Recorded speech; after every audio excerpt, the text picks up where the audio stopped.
Dear students, आज की इस ब्रांच अकाउंट्स की क्लास में आपका स्वागत है, अभिनंदन है। Today will discuss about a new topic that is independent branches. What are independent branches? What are their characteristics? What incorporation entries are made in the books of head office? And after that we will solve a numerical question of an independent branch. Let us start today's topic. Independent branches स्वतंत्र शाखाएं, या कहिए कि branches maintaining complete accounts, पूर्ण खाते रखने वाली शाखाएं। अभी तक ब्रांच अकाउंट्स के संबंध में जो आपने वीडियोस देखे हैं उनमें हमने डिपेंडेंट ब्रांचेज के बारे में जानकारी हासिल की है। डिपेंडेंट ब्रांचेज पूर्ण रूप से हेड ऑफिस के ऊपर निर्भर होती हैं। वे खुद की अपनी पुस्तकें नहीं रखती हैं। उनके संबंध में समस्त खाते हेड ऑफिस के द्वारा बनाए जाते हैं। डिपेंडेंट ब्रांचेज आकार में छोटी होती हैं और हेड ऑफिस उन पर आसानी से नियंत्रण रख सकता है। परंतु जब ब्रांचेज का आकार बहुत बड़ा हो जाता है और ब्रांचेज के जो कार्य हैं वो बहुत अधिक मात्रा में होते हैं और जटिल हो जाते हैं, कॉम्प्लेक्स हो जाते हैं, ऐसी स्थिति में हेड ऑफिस के लिए इन शाखाओं पर कंट्रोल रखने में कठिनाई आती है और इन ब्रांचेज के लिए भी समय समय पर हेड ऑफिस को सूचनाएं भेजना बड़ा मुश्किल हो जाता है। इसलिए हेड ऑफिस के दिशा निर्देश के अनुसार ये ब्रांचेज स्वयं के अपने खाते दोहरा लेखा प्रणाली के आधार पर बनाती हैं और ईयर के एंड में अपने खाते प्रधान कार्यालय को भेज देती है। ये शाखाएं प्रधान कार्यालय के द्वारा बनाई गई ब्रॉड पॉलिसीज, जो नीतियां प्रधान कार्यालय बनाता है, उन सभी का पालन करती हैं और इनके व्यवसाय से जो भी प्रॉफिट और लॉस होता है उस पर हेड ऑफिस का अधिकार रहता है। ये शाखाएं अपना व्यवसाय स्वतंत्र रूप से करती रहती हैं, एक इंडिपेंडेंट यूनिट की भांति कार्य करती हैं। इसीलिए इन ब्रांचेज को इंडिपेंडेंट ब्रांचेज के नाम से हम जानते हैं। ये ब्रांचेज हेड ऑफिस से माल प्राप्त करने के अतिरिक्त बाजार से खुद भी माल क्रय करने का अधिकार रखती हैं। इन शाखाओं को प्रतिदिन ट्रांजैक्शंस के उपरांत संपूर्ण राशि को हेड ऑफिस में भेजने की आवश्यकता नहीं रहती है। कुछ राशि ये अपने पास रख लेती हैं जिससे अपने एक्सपेंसेस का भुगतान करती हैं। और अब हम इंडिपेंडेंट ब्रांचेज की कैरेक्टरिस्टिक्स यानी कि विशेषताओं के बारे में यहाँ पर पॉइंट वाइज डिस्कशन कर रहे हैं। जो फर्स्ट पॉइंट यहाँ पर दिया गया है कि these branches operate their business independently, तो ये ब्रांचेज हैं अपना बिजनेस इंडिपेंडेंटली करती हैं। सेकंड पॉइंट है these branches maintain their complete accounts on the basis of double entry system, ये ब्रांचेज अपने सभी अकाउंट्स दोहरा लेखा प्रणाली के आधार पर रखती हैं। और थर्ड पॉइंट हम देख रहे हैं कि these branches can purchase goods from the market, ये ब्रांचेज हेड ऑफिस से माल प्राप्त करने के साथ साथ मार्केट से भी माल जो है परचेज कर सकती हैं। और नेक्स्ट पॉइंट है these branches can deal in credit sales as well as credit purchases, ये शाखाएं उधार बिक्री के साथ साथ उधार क्रय भी कर सकती हैं।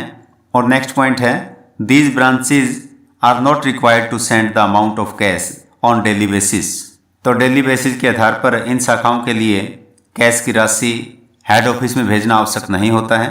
और जो last but not least characteristics हम यहाँ पर देख रहे हैं, these branches prepare their trial balances and send them to the head office at the end of the year, तो अकाउंटिंग पीरियड के एंड में ये शाखाएं अपना ट्रायल बैलेंस तैयार करती हैं, उसे हेड ऑफिस में भेज देती हैं और हेड ऑफिस उस ट्रायल बैलेंस को अपनी बुक्स में इनकॉर्पोरेट कर लेता है और ये अपनी बुक्स में कैपिटल अकाउंट की जगह हेड ऑफिस का अकाउंट तैयार करती हैं, क्योंकि हेड ऑफिस की कैपिटल ही इन ब्रांचेज में इन्वेस्ट रहती है।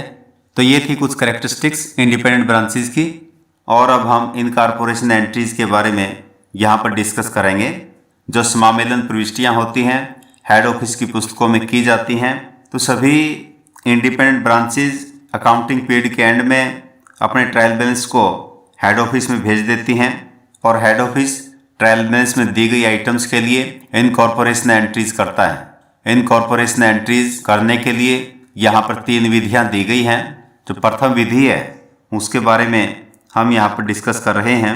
जो फर्स्ट मेथड है इस मेथड में तलपट में दी गई सभी आइटम्स को इस प्रकार से समामेलित किया जाता है ताकि हेड ऑफिस अपनी बुक्स में ब्रांच के trading and profit and loss count को तैयार कर सके। इस मेथड में जो फर्स्ट एंट्री की जाती है that is for total amount of those items of the trial balance of the branch which are debited in the trading account excluding gross profit like opening stock, purchases, wages etcetera. तो trial balance के debit में ऐसी items जो trading account के debit में लिखी जानी है उन सभी आइटम्स के टोटल से ये एंट्री पास की जाती है।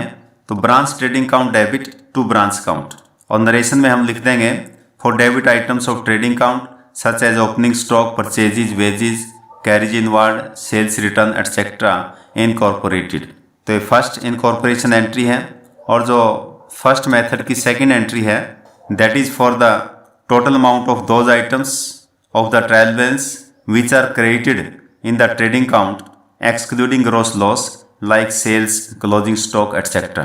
तो ब्रांच ट्रेडिंग काउंट के क्रेडिट साइड में जो आइटम लिखी जानी है उनके टोटल से ये एंट्री होती है, और एंट्री हमारी होती है branch account debit to branch trading account. और नरेशन आप देख रहे हैं for credit items of trading account such as sales, purchases, returns, closing stock etcetera incorporated. और जो थर्ड एंट्री है that is for gross profit of branch कि branch trading account debit to branch profit and loss account for gross profit of branch transfer to profit and loss account. तो ये gross profit के लिए entry होती है, और इसके reverse यदि ग्रॉस लॉस होता है तो उसके लिए रिवर्स एंट्री यहाँ पर हो जाती है that is branch profit and loss account debit to branch trading account for gross loss of branch transfer to profit and loss account. और ठीक इसी प्रकार से जो प्रॉफिट एंड लॉस काउंट के डेबिट साइड के आइटम्स हैं उनके टोटल के लिए हम एंट्री यहाँ पर करते हैं, लेकिन उनमें हम नेट प्रॉफिट के आइटम को एक्सक्लूड कर देते हैं। तो रिमेनिंग आइटम्स के टोटल अमाउंट से ये एंट्री की जाती है, और एंट्री होती है branch profit and loss account debit to branch account for debit items of profit and loss account such as salaries, rent, advertisement, depreciation etcetera incorporated. और जो नेक्स्ट एंट्री है इस एंट्री के रिवर्स होती है, जो क्रेडिट साइड की profit and loss account के आइटम्स हैं उनके लिए ये एंट्री होती है, और टोटल अमाउंट से एंट्री होगी ये, लेकिन उसमें नेट लॉस की आइटम है उसको हम एक्सक्लूड कर देते हैं, और एंट्री यहाँ पर है branch account debit to branch profit and loss account for credit items of profit and loss account such as commission received, interest received, dividend received etcetera incorporated. और फिर नेट प्रॉफिट के लिए अलग से एंट्री हम करते हैं, तो branch profit and loss account debit to general profit and loss account for net profit on branch transfer to general profit and loss account. और अगर नेट लॉस होता है तो उसके लिए रिवर्स एंट्री यहाँ पर हो जाती है general profit and loss account debit to branch profit and loss account. और ऐसी स्थिति में हम नरेशन लिखते हैं for net loss on branch transfer to general profit and loss account. और फिर सभी एसेट्स को इनकॉर्पोरेट करने के लिए हम एंट्री यहाँ पर करते हैं for incorporating the assets shown in the trial balance of the branch. Branch assets account को हम डेबिट करते हैं, तो बाय नेम हम यहाँ पर इंडिविजुअली एक एक एसेट को यहाँ पर लिखते होते हैं, और टू ब्रांच अकाउंट यहाँ पर हम करते हैं for incorporation of branch assets. और ठीक इसी प्रकार से लाइबिलिटीज़ के लिए रिवर्स एंट्री यहाँ पर हो जाती है branch account debit to branch liabilities account. तो लाइबिलिटीज़ को भी इंडिविजुअली एक एक करके यहाँ पर हम लिखते हैं, बाय नेम यहाँ पर हम लिखेंगे for incorporation of liabilities of branch. तो ये एंट्रीज हमने हेड ऑफिस की बुक्स में इंडिपेंडेंट ब्रांच के बारे में फर्स्ट मेथड में देखी हैं, समझी हैं। और अब सेकंड मेथड को हम यहाँ पर डिस्कस कर रहे हैं। सेकंड मेथड तब उपयुक्त रहता है जब ब्रांच के द्वारा ट्रायल बैलेंस भेजने के स्थान पर फाइनल अकाउंट्स बनाकर वहाँ पर भेज दिए जाते हैं। तो इस विधि में केवल नेट प्रॉफिट अथवा नेट लॉस के संबंध में इनकॉर्पोरेशन एंट्रीज की जाती हैं, और इसके साथ साथ जो एसेट्स हैं, लाइबिलिटीज़ हैं, उनके लिए एंट्री यहाँ पर की जाती है। देखिए जो फर्स्ट एंट्री यहाँ पर होती है for transferring the profit on branch to general profit and loss account, इसमें एंट्री पास की जाती है branch account debit to general profit and loss account. और नरेशन में हम लिख देंगे for net profit on branch transferred to general profit and loss account. तो नेट प्रॉफिट के लिए इस प्रकार से एंट्री यहाँ पर होती है। इसके विपरीत यदि नेट लॉस है तो एंट्री रिवर्स हो जाएगी। General profit and loss account debit to branch account for net loss transfer to general profit and loss account. इसके साथ साथ यहाँ पर एसेट्स और लाइबिलिटीज़ के लिए भी एंट्री पास की जाती हैं। एसेट्स के लिए जो एंट्री होती है वो है branch assets account debit to branch account for incorporation of branch assets, और ठीक इसके रिवर्स जो एंट्री हमारी होती है वो लाइबिलिटीज़ के लिए होती है। तो branch account debit to branch liabilities account, तो एक एक करके लाइबिलिटीज़ को हम यहाँ पर लिखते हैं और नरेशन में लिखेंगे for incorporation of branch liabilities.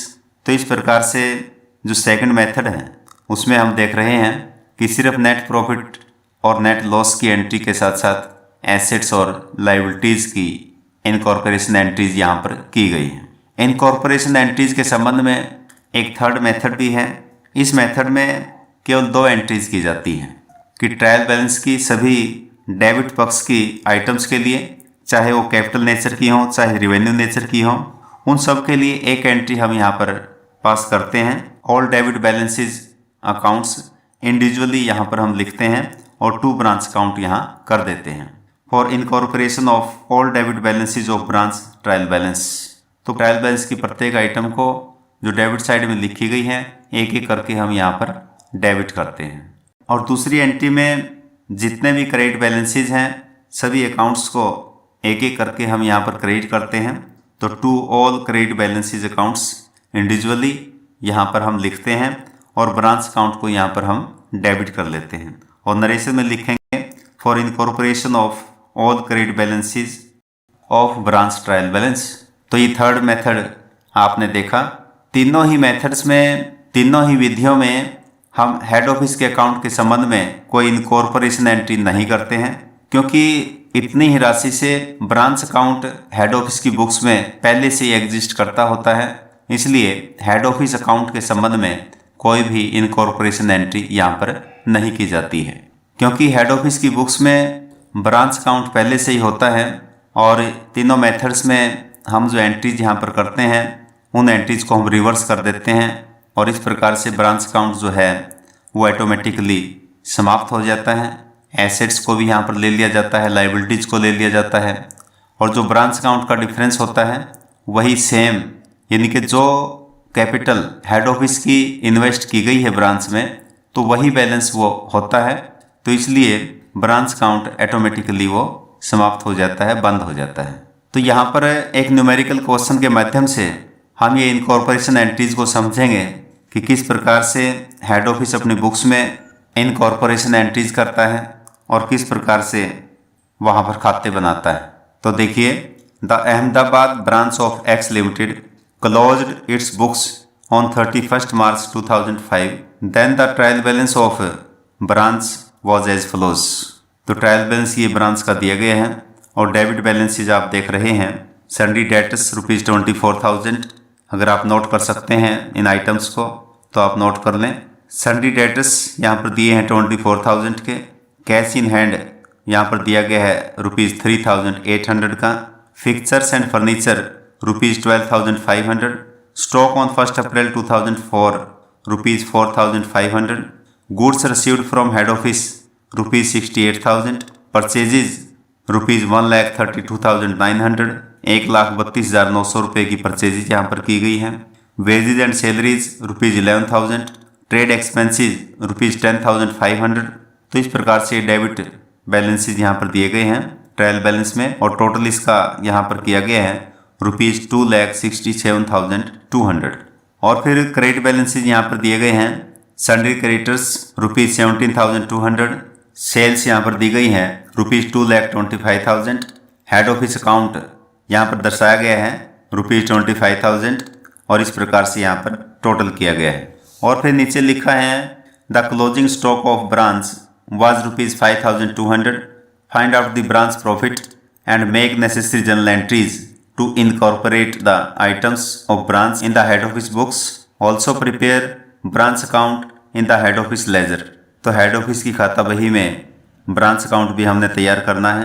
तो इस क्वेश्चन के माध्यम से हम यहाँ पर हेड ऑफिस की बुक्स में trading and profit loss account बनाएंगे और इनकॉर्पोरेशन एंट्रीज करेंगे। सबसे पहले हेडिंग आप देख रहे हैं, Ahmedabad branch trading and profit and loss account for the year ending 31 March 2005। तो ट्रेडिंग काउंट के आइटम्स हम यहाँ पर रिकॉर्ड करेंगे और लिखेंगे to Ahmedabad branch account, opening stock ₹4,500, goods received from head office ₹68,000, purchases ₹1,32,900, wages and salaries ₹11,000। तो इस प्रकार से टोटल करके यहाँ कॉलम में हमने लिखा है ₹2,16,400। और ठीक इसी प्रकार से ट्रेडिंग काउंट के क्रेडिट में हम एंट्री करेंगे बाय अहमदाबाद ब्रांच अकाउंट और सेल्स का अमाउंट यहाँ पर लिखेंगे ₹2,25,000 और क्लोजिंग स्टॉक का अमाउंट है ₹5,200 और इनका टोटल करके कॉलम में हमने यहाँ पर लिखा है ₹2,30,200। और फिर ग्रॉस प्रॉफिट यहाँ पर कैलकुलेट करके डेबिट साइड में लिखा गया है to Ahmedabad branch profit and loss account ₹13,800 और ग्रॉस प्रॉफिट को आगे हमने यहाँ पर ब्रोट डाउन करना है by Ahmedabad branch trading account ₹13,800। और जैसा आपने क्वेश्चन में देखा ट्रेड एक्सपेंसेस वहाँ पर लिखे हुए थे ₹10,500 के, तो उनकी एंट्री हमने यहाँ पर करनी है टू अहमदाबाद ब्रांच अकाउंट ₹10,500। और फिर नेट प्रॉफिट यहाँ पर कैलकुलेट किया जाएगा to general profit and loss account, यहाँ पर हम लिखेंगे ₹3,300 और दोनों साइड का टोटल यहाँ पर हम लिख देंगे। तो इस प्रकार से Ahmedabad branch trading and profit and loss count हमारा तैयार होगा। और अब हम हेड ऑफिस की बुक्स में जर्नल इनकॉर्पोरेशन एंट्रीज करेंगे। सबसे पहले ट्रेडिंग काउंट के जो डेबिट साइड के आइटम्स हैं उनके लिए यहाँ पर हम एंट्री करेंगे Ahmedabad branch trading account debit to Ahmedabad branch account ₹2,16,400। तो ये टोटल डेबिट साइड के आइटम्स का बनता है। इस टोटल में ग्रॉस प्रॉफिट का अमाउंट सम्मिलित नहीं है, तो ये एंट्री आप देख रहे हैं और नरेशन हम लिख देंगे for incorporation of opening stock, goods received from head office, purchases, wages and salaries. और फिर क्रेडिट साइड के आइटम्स के लिए एंट्री यहाँ पर होगी Ahmedabad branch account debit to Ahmedabad branch trading account ₹2,30,200 और नरेशन में हम लिख देंगे for incorporation of sales and closing stock. और फिर ग्रॉस प्रॉफिट जो आया है उसको हम ट्रांसफ़र करते होते हैं, तो उसके लिए एंट्री हमने यहाँ पर करनी है Ahmedabad branch trading account debit to Ahmedabad branch profit and loss account ₹13,800 और नरेशन यहाँ पर लिखी है for transfer of gross profit to Ahmedabad branch profit and loss account. और फिर ट्रेड एक्सपेंसेस के लिए इनकॉर्पोरेशन एंट्री यहाँ पर हम करेंगे Ahmedabad branch profit and loss account debit to Ahmedabad branch account ₹10,500 और नरेशन लिखेंगे for incorporation of trade expenses. और फिर नेट प्रॉफिट है उसको हम ट्रांसफ़र करने की एंट्री करते होते हैं Ahmedabad branch profit and loss account debit ₹3,300 to general profit and loss account ₹3,300 for net profit transfer to general profit and loss account. और फिर जो एसेट्स हैं सभी एसेट्स को इंडिविजुअली यहाँ पर हम डेबिट करेंगे। सबसे पहले कैश के लिए एंट्री आप देख रहे हैं Ahmedabad branch cash account debit ₹3,800 और फिर Ahmedabad branch सन्डी debtors account debit ₹24,000, Ahmedabad branch closing stock account debit ₹5,200, Ahmedabad branch fixers and furniture account debit ₹12,500 और टू अहमदाबाद ब्रांच अकाउंट ₹45,500। इन सब का टोटल करके हमने यहाँ पर लिखना है। और ठीक इसके विपरीत जो लाइबिलिटीज़ है उनकी एंट्री यहाँ पर की जाती है। तो ऐसी स्थिति में अहमदाबाद ब्रांच अकाउंट को डेबिट हम करते हैं ₹70,200 क्योंकि क्रेडिटर्स की आइटम ये है, और to Ahmedabad branch sundry creditors ₹17,200 for incorporation of Ahmedabad branch sundry creditors. और अब इन एंट्रीज की सहायता से हम अहमदाबाद ब्रांच अकाउंट यहाँ पर बनाएंगे। और जो ट्रायल बैलेंस में हम देख रहे थे हेड ऑफिस का जो बैलेंस है 25,000 का, वही बैलेंस हम यहाँ पर लिखेंगे क्योंकि ब्रांच अपने बुक्स में हेड ऑफिस का अकाउंट बनाती है और हेड ऑफिस अपनी बुक्स में ब्रांच का अकाउंट बनाता है। तो ब्रांच ने जो हेड ऑफिस का अकाउंट वहाँ पर बनाया होगा और उसका बैलेंस जो लिखा गया था ट्रायल बैलेंस में वो 25,000 रुपीज़ था, तो वही बैलेंस यहाँ पर हम लिखेंगे टू बैलेंस BD ₹25,000। और फिर जो ट्रेडिंग काउंट के आइटम्स हैं उनका जोड़ यहाँ पर डेबिट साइड का लिखा गया है to Ahmedabad branch trading account ₹2,30,200 और फिर जो लाइबिलिटीज़ हैं सन्ड्री क्रेडिटर्स की उनके लिए एंट्री यहाँ पर की गई है to Ahmedabad branch sundry creditors account ₹17,200।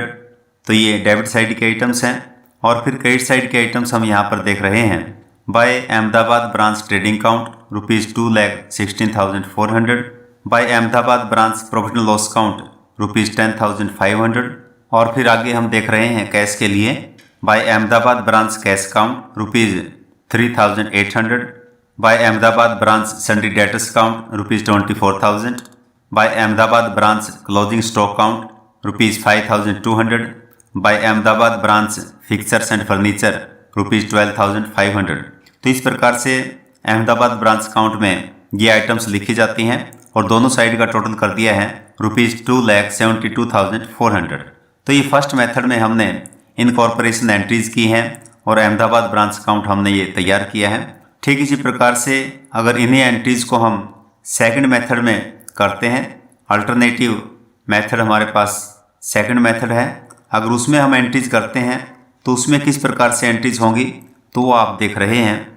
तो सेकंड मेथड में हम केवल नेट प्रॉफिट या नेट लॉस की एंट्री करते हैं और वो एंट्री यहाँ पर आप देख रहे हैं Ahmedabad branch account debit to general profit and loss account ₹3,300 for net profit transfer to general profit and loss account. तो ₹3,300 का जो नेट प्रॉफिट यहाँ पर हम देख रहे थे उसको यहाँ पर ट्रांसफ़र करने की एंट्री यहाँ पर की गई।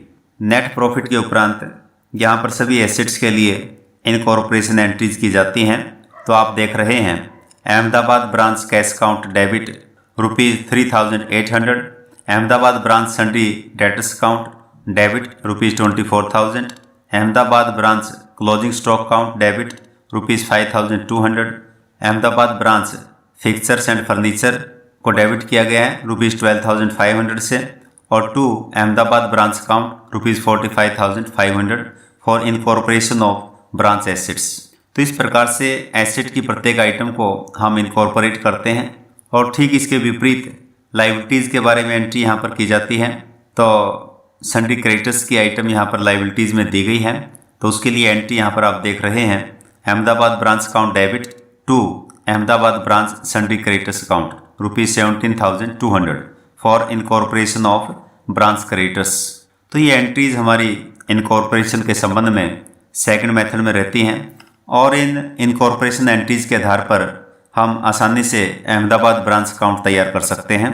तो अहमदाबाद ब्रांच अकाउंट के डेबिट साइड में आप देख रहे हैं टू बैलेंस BD यहाँ पर लिखा गया है 25,000 और फिर to general profit and loss account ₹3,300 और फिर यहाँ पर लिखा है to Ahmedabad sundry creditors account ₹17,200 और क्रेडिट साइड में हम देख रहे हैं एसेट्स की आइटम्स यहाँ पर लिखी गई हैं by Ahmedabad branch cash account ₹3,800, by Ahmedabad branch sundry debtors account ₹24,000, by Ahmedabad branch closing stock account ₹5,200, by Ahmedabad branch fixtures and furniture ₹12,500। तो इस प्रकार से ये आइटम्स यहाँ पर हमने लिखी हैं और दोनों साइड का टोटल इसका कर दिया गया है ₹45,500। तो इस प्रकार से Ahmedabad branch account second method में यहाँ पर तैयार किया जाता है। अगर हम चाहें तो थर्ड मेथड में भी आसानी से एंट्रीज हम यहाँ पर कर सकते हैं और अहमदाबाद ब्रांच अकाउंट आसानी से हम बना सकते हैं। और अब आज की क्लास का सबसे इम्पोर्टेंट हिस्सा यहाँ पर हम डिस्कस कर रहे हैं एग्जाम्स क्वेश्चंस के बारे में। तो एग्जाम क्वेश्चन में थ्योरेटिकल क्वेश्चन भी आपके संबंध में आ सकते हैं और प्रैक्टिकल क्वेश्चन तो आपका बनता ही है।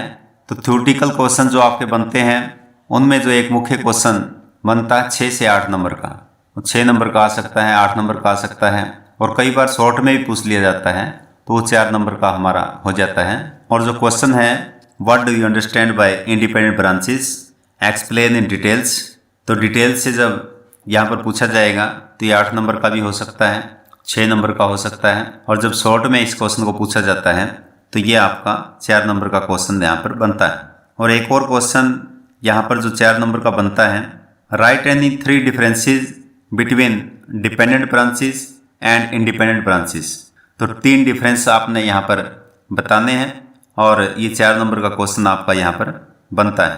तो ये थ्योरेटिकल क्वेश्चन आपके हैं और एक प्रैक्टिकल क्वेश्चन आप देख रहे हैं इस प्रकार का क्वेश्चन 15 नंबर का एग्जाम्स में देखने को मिलता है।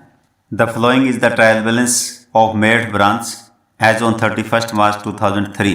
तो ये आप देख रहे हैं ट्रायल बैलेंस दिया हुआ है और आइटम्स इसमें लिखी गई हैं। Mumbai head office credit side में अमाउंट लिखा है 26,500। Stock on 1 April 2002 debit side में लिखी आइटम ₹6,000 की। Purchases ₹20,000। Goods received from head office ₹1,05,000। Sales की आइटम लिखी गई है ₹1,50,000। सैलरीज हैं ₹12,000। डेटर्स हैं ₹5,000। क्रेडिटर्स हैं ₹8,000 और रेंट की आइटम दी है ₹9,000। Cash at bank ₹2,500। Computer at branch ₹25,000 और इस प्रकार से दोनों साइड का टोटल किया गया है ₹1,84,500।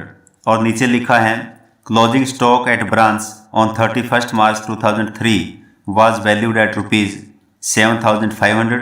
Prepare trading and profit and loss account of Meerut branch for the year ended 31st March 2003 and balance sheet. Second point है pass journal entries in the books of head office to incorporate the trial balance of branch. और third point है show Meerut branch account to be closed in the ledger of the head office. तो ये question है, इस question को आप आसानी से सॉल्व कर सकते हैं और इसके आंसर्स भी यहाँ पर दिए गए हैं। तो अकाउंटिंग के जितने भी न्यूमेरिकल क्वेश्चंस आप करें उतने ही कम रहते हैं और प्रैक्टिस के लिए यहाँ पर कुछ रेफरेंस बुक्स दी जा रही हैं। इन बुक्स की सहायता से आप अपनी प्रैक्टिस कर सकते हैं। Dear students, today we have discussed about the meaning of independent branches, their characteristics and incorporation entries in the books of head office, and after that we have solved a numerical question. इस आशा और उम्मीद के साथ कि आपको आज के topics समझ में आ गए हैं और आप घर पर इनकी प्रैक्टिस करेंगे। Thank you very much for joining the class. Have a nice and wonderful day. जय हिंद।